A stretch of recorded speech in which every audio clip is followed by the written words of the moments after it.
Milos has got to be one of the greatest Greek islands, and there are 227 that are inhabited, so that is a big call. We have just spent an entire week here and have absolutely fallen in love with this place. So today we thought we'd take you on a day in the life on our last day in Milos so we can show you around. We're going to show you the best beaches, the best places you can eat, where to stay, and just everything that you need to know about Milos so that you can have the most fantastic trip. Honestly, this is the guide that I wish we had before we came to Milos because there's so much to do on this island. And there's a reason why this island is so special. It has the most beaches out of all the Cyclades. It also is the home to the Venus de Milo, that statue that lives in the Louvre Art Gallery. It also used to be a mining hub, and that's why you'll see a heap of caves all scattered around Milos. So there are a few ways that you can get to Milos. The most popular way is by ferry, and this takes around 3 hours from Athens. Now keep in mind, if you get seasick, please take your tablets because we had a very tumultuous ride with people spewing up all around us, and it was a little bit hectic, so you might want to check the weather and just make sure it's not a windy day on your day of travel. Otherwise, you can also fly, so they do have a small airport here, and that takes around 40 minutes from Athens. So we're walking through the beautiful streets of Plaka at the moment, and it is 7:30 in the morning, and it's absolutely beautiful. There's no one around because it's very early and people sleep in here. Yeah. But also the time of year that we're here is a pretty spectacular time of year to come. We are here in May. So it's about May 21st today, and it's the start of the season, so it's actually so quiet, but the days are warm, and I think personally, or we think it's actually one of the best times to come to Greece because there's no crowds and you're going to probably get a cheaper price for things, but the weather is still beautiful. We do need a jumper at night sometimes, but other than that, like we went on a boat trip yesterday that we're going to share a little bit later in the video, but we had the best time and the weather was perfect. Yeah. So we recommend coming at this time. Otherwise, if you want to really enjoy the summer heat, the best time to come is from June all the way to mid-September.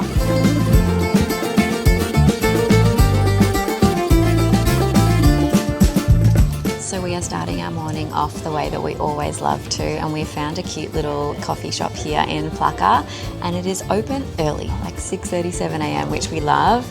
Having a flat white. Last time I ordered a double flat white though, and it had 4 coffee shots in it, and it absolutely blew my head off. I'm having a Greek coffee. It's very good.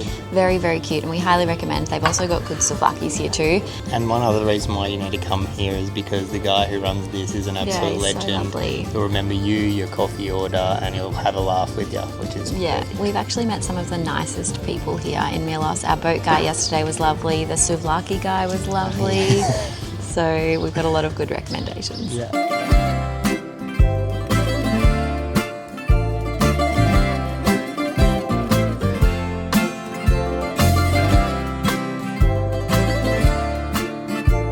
Welcome to our accommodation. We found this place on Airbnb and it has been perfect. It's just a short 10-minute walk from Plaka town.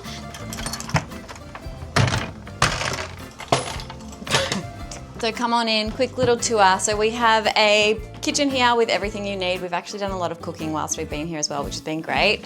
A cute little bathroom, good shower, modern, good shower pressure. You can do some washing here too. We've got a washing machine. And then lastly, the bedroom. I don't know what this little thing is for up here. We haven't used it. But yeah, the bedroom's great, beautiful view, and I think the best part is the outside area. We've spent a lot of time working at the front. The Wi-Fi is fantastic. We actually have a list of all the Airbnbs that we've stayed all around the world, so we'll make sure we pop that in the description below. So there are 2 main areas that you can stay in Milos. The first one we recommend is Plaka. So this is the capital of Milos, and it's where we were this morning having coffee. It's a really cute little town and close to lots of shops and restaurants and bars. We're staying a short 10-minute walk from Plaka, and it's been perfect. We can walk everywhere. Otherwise, you can also stay in Adamas, which is the port. This might be the best option if you don't have a car because it's super easy to walk around, and there's lots of bus stops which will take you around the island as well. Alrighty, we are heading out. Our choice of transport was scooter, and it cost us about €20 per day. It's probably the easiest way to get around. The other things you can hire are ATVs, or you can hire dune buggies, and The reason why people are hiring these is because some of the beaches are a bit bumpy to get to, so you can drive on top of those very easily, and you only need a car license for those. For the scooter you need a motorbike license back in your home country. Other ways you can get around is you can catch the public bus that goes to all the main beaches and main areas. It's pretty easy. It only costs you about €2 or €1 to €2 per trip. And then otherwise you can get a private car or taxi.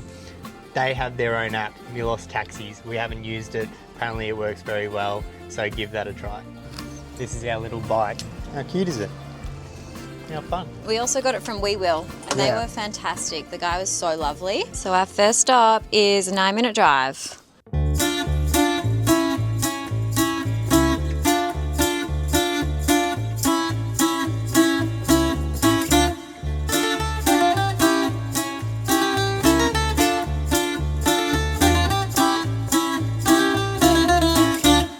So along with the Damas and Plaka, there are so many other little towns, and we're in one right now called Klima, which is a small fishing village, and it's absolutely beautiful.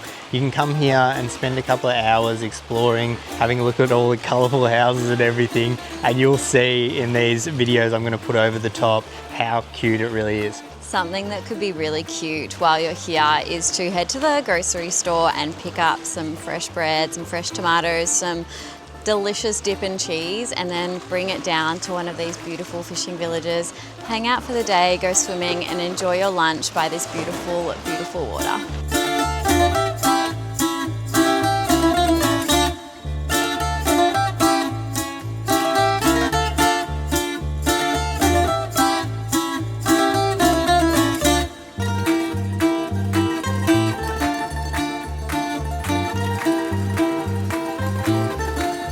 So one thing that we love about Milos is that there's so many cute little towns that you can visit that all have their unique little flair. I guess there are so many different fishing villages that you can visit, and we have visited quite a few today. We started off at Klima, which was so cute. We wandered through, there's like little gift shops, and I don't know if you'd want to swim in the beach here, but it's a beautiful place for you to just stroll through. There are some restaurants around, and it's just a really great little place. The next one on your list is Potamus, and I hope I'm saying that right. This one actually has a beautiful beach, and you could come here for the entire day. It's stunning. And where we are now is a little fisherman village called Mandrakia, and this is probably my favorite one. It doesn't have like the best beach, but there's kind of little rock pools everywhere, as you can see. You could definitely go swimming here, and it is famous because of the famous restaurant called Medusa, which we are going to have lunch at in about an hour's time.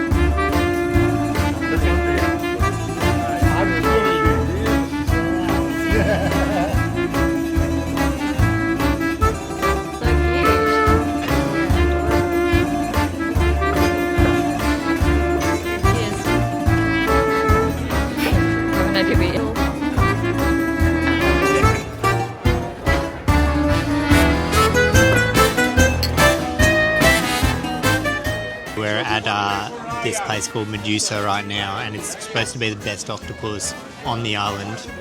Yet to confirm yet, but we're having this thing which is called Dukas, and it's got feta cheese, tomato, and this really thick like crouton bread underneath. It's freaking awesome. I'm loving it. Alrighty, the octopus has arrived. We're getting into it. You can get this sun-dried or this way in the vinegar. The vinegar one's a bit softer, sun-dried's a bit tougher.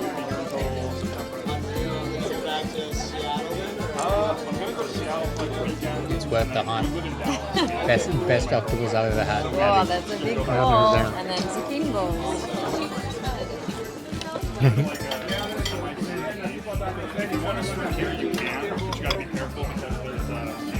That's phenomenal. I'm glad we got the vinegar.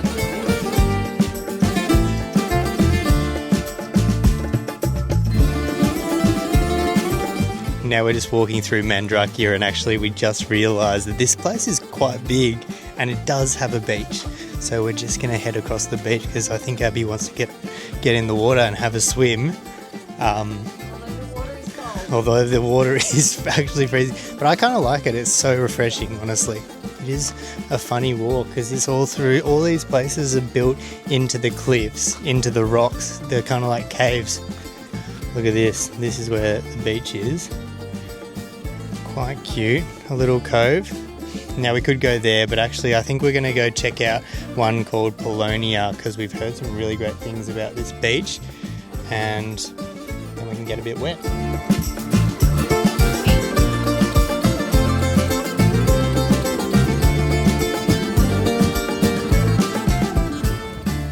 We made it to Polonia Beach, which honestly, with all the recommendations, I don't think it lives up to the expectations. Although it is really, really beautiful and a nice place to have a dip. It's got these little pools and everything. There's a bit of construction going on at the moment, so it's probably not as good as some of the other ones we saw, like one that is called, or not called, Moon Beach. But it resembles a moon. You might have seen this on Instagram and TikTok. It is a really, really cool place to come and watch the sunrise, I think, because we came there for sunset and it wasn't as beautiful, but I think the sunrise would be even more spectacular. We cliff jumped there, and I would spend the day there, honestly. I would rate that as the top beach to go to. So the actual name for that beach is Sarakiniko, and yeah, head to that one. The next one is called Tsigrado, and we actually saw this one from the boat we hired, which we'll talk about a bit later. But this one is a little bit sketchy because you have to climb down this ladder. Once you get down, it is a really cute, secluded beach, and I think it's definitely one that you should check out. The next one we saw was ferry, and this one is a beautiful long stretch of beach. You can actually hire kayaks and kayak to this one, or you can drive a scooter or an ATV there. It is at the bottom of this massive cliff, and the cliff is kind of beautiful because it has different colours in it. So it's got red, yellow, deep blues and all of this sort of stuff. It's pretty spectacular to see. We loved it looking from our boat and it was just really, really nice. We didn't make it to the shore, but I'm sure the people on there were enjoying it. There is also one that we recommend, but you can't access this one by car or motorbike or anything. It's called Kalamos, and the way you can get to this is via kayak, or mainly most people will take a boat there and hire a boat to get there. But because you can only access it by boat, it's much more secluded and very, very nice. Abby is getting absolutely red out here. She's been sunbaked. Absolutely sunbaked, and we're getting a little thirsty. We're gonna hit up this winery we've been hearing about. I'm pretty keen for it. Local winery, they make the wine on this island, so head over there, have a drink, have a little sip. Let's see what happens.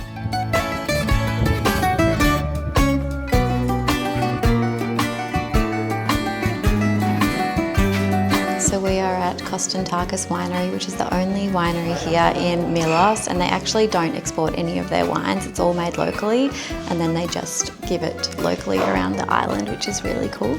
And they only make about 50,000 bottles per year. How good is that for my memory? We just had a little tour.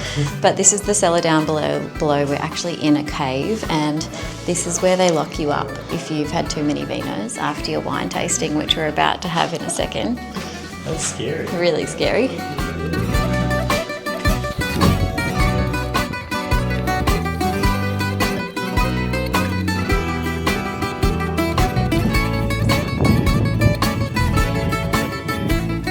Wine is absolutely fantastic here, and we would recommend doing a tasting. It only costs about €15 and you get 3 wines each plus some cheese platters and some chippies or some biscuits, which was yum. Some other things that you can do here in Milos though, you can visit Plaka Castle. Now we did this in sunrise and it was beautiful. It has like 360 views of the island, and yeah, it would be beautiful at sunrise or sunset. Definitely go and check that out. Another thing you can do is visit the amphitheatre and the catacombs. Now the amphitheatre was carved into the mountain and it overlooks the sea, and it used to fit up to like 7,000 people in ancient times. Another thing that you must do while you're here is hire a boat. Now there are boat cruises and all of that you can find on Airbnb experiences or book online that'll take you out for the full day, and that will include most of your snacks and the views and hopping between each beach. But you'll also be in a boat with like 20 other people, which if that's your jam, fine. But we loved having the boat to ourselves. We started yesterday and picked it up around 2 p.m. and had it for 4 hours. And we got to beach hop between all of the amazing sights. And then we finished off at Kleftiko Bay, which was absolutely stunning. Tice went snorkeling through all the caves. You can literally see the bottom of the ocean. The water is that clear and it's like 10 meters deep. And it's actually pretty cool because this is where the pirates would come and hang when they weren't pirating. But yeah, definitely one to check out. We did that for 4 hours and loved it. We saw dolphins and we got to pack our own food and our wine, and the company that we went with, we'll put the details here on the screen. They gave us little snacks as well and water and a cool box, and that was €200. So we're finishing our lovely vino. We're going to hop back on the scooter, return the scooter, head back to Adamas, and then finish at one of the most famous restaurants here in Milos. If you haven't heard of it, you're in for a treat.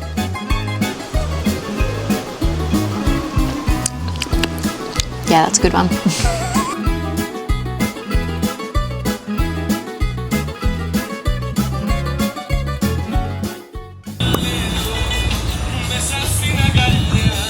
Grandpa's Ouzo. That's what it says on the packet. Correct me if I'm wrong.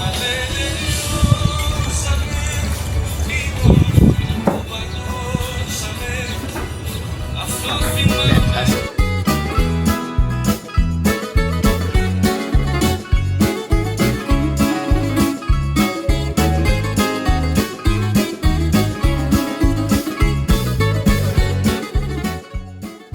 Okay, so if you've watched us before, you'll know how much we love food.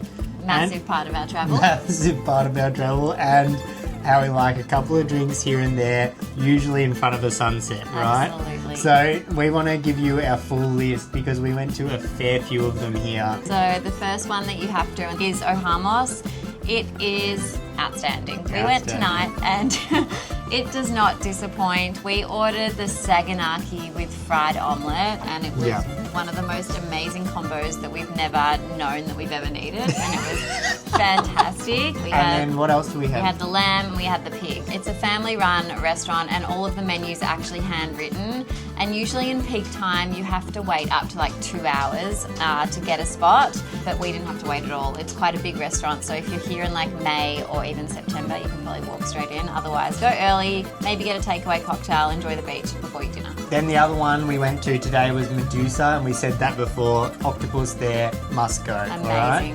Now, the other night we went to this special place on the water. It was on the same street as Ohamos. It was called Nostos. And Nostos was really high quality, 5-star food. It's going to break your budget a bit, but the food, expensive. It's definitely worth it. Another one that you cannot miss is Yankos. Now, this is your traditional gyros. The guy who runs this is an absolute legend. I think his wife was from Melbourne, so he loved us, which was really nice. But they had a great pork gyros, which was amazing. One thing as well that we learnt last night, and we made a big mistake. So we ordered a souvlaki thinking that it was going to be in a wrap. But here in Greece, a souvlaki is pretty much meat skewers, a skewer of meat with like, you know, big bits of meat on the skewer and then chips and salad on the side. If you want a wrap, you have to say gyros. We also then tried to order a kebab. So we tried to, we were like, okay, the souvlaki came, this is not what we wanted. Maybe we can get a kebab and that must be the wrap thing. Anyway, luckily we cancelled our order early because a kebab is actually just minced meat on a stick. And it's used because it's Middle Eastern, so it's just Middle Eastern spices, which is, right. Yeah, we didn't know this. And then, because in Australia, I don't know if that's maybe where you're from, a kebab, a souvlaki and a gyros, it's all the same thing. It's meat in a wrap. Meat in a wrap. Different breads, different style, but meat in a wrap. Which is crazy that it's so different here. Yeah, it's very different here, so that was very confusing. But they are the top restaurants that we recommend you visit. Now, in terms of bars, we had some really lovely cocktail drinks at Utopia Cafe. This was outstanding. I actually didn't think the sunset could be so beautiful. It's actually like a little hidden away down an alleyway, and we got there at about 6:30 and just got a seat as well. You really have to come bang on 6 p.m. to get a really nice seat. Even earlier, I've heard of people coming at 5:30 and lining up because they don't open till 6. Yeah, and it's worth it. Honestly, we're staying right next to Plaka, and we didn't know how beautiful the sunset could be until we went to that place, right? Yeah, it was awesome. And then another one was Mosaic. That was a cute little balcony bar, which was awesome. And then not to mention the winery that we went today as well. That was fantastic. Yeah, that was really good. One thing as well that you need to check out while you're here is the bakeries, and Muratos is the one that we ate the most at, and we had a lot of their different dishes and they were really, really delicious. One thing that we tried that we'd never tried before was watermelon pie. Watermelon it's not pie. What you think. It's not what you think it looks like either. No. But It's not a pie. It's not a pie, but it really tasted quite nice. It tasted a bit like apple pie, Yeah. and then you got the hint of watermelon at the end, so one to try. And then all of their other baked goods are fantastic, so we tried a heap, so you got to just go and have at it. And then the other one was called Artemis, and it has a similar sort of range of stuff, and they have one in Plaka and in Towns. Yeah, we're just a note there though, probably go to the one in Plaka, because we went to the one in the main town near the port, and it was Thursday afternoon and there was a lot of men drinking beers. It was almost like a pub. Yeah, it was hard to decide if it was Bakery a pub or a pub. bakery. Yeah. Which I kind of wish that our bakeries were like Yeah, that that'd back be fun. home. That would be fun. Yeah, that'd be I'd eat a lot of meat pies and drink a lot of beers. Exactly. So that is a wrap for our Milos video. We so hope that you have enjoyed this. If we missed anything, if you have any questions or comments, please drop below. Yeah. And let us know, because we definitely plan on coming back here. It is an amazing island. No doubt. And make sure you subscribe so you don't miss any more videos, because we got a heap more on Greece coming out. And then also we share a heap of our behind the scenes stuff on Instagram. Yeah. A lot of the stuff we're doing day to day. So come check us out on there and message us if you have any questions. Thanks guys, see you soon. Cheers.